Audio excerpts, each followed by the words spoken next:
Can you tell us about Yes. Clydesdale? Because this is a particularly interesting example at our Scotonomic Festival, which is there were workers' councils which were revolutionary in the sense that they challenged the ownership of industry and were really felt, as you describe in the book, as quite a threat. Tell us a bit more about that.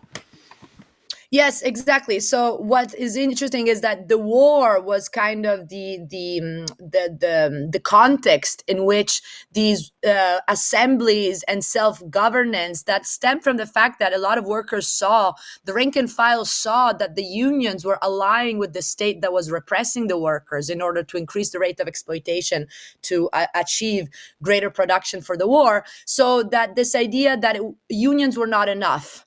Unions were achieving a lot of power, and that was also unprecedented in the history of Britain. But these unions were also seen as somehow too elitist for many rank and file. So the self-organization coming from spontaneous assemblies really gave a sense that workers could take over production on their own and govern production distribution through democratic decision making that was indeed horizontal rather than vertical.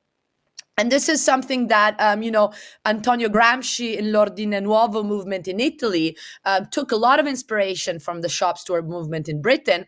And in Italy, the situation escalated to the point that all factories were occupied and self-governed for more than a month in September, August and September of 1920.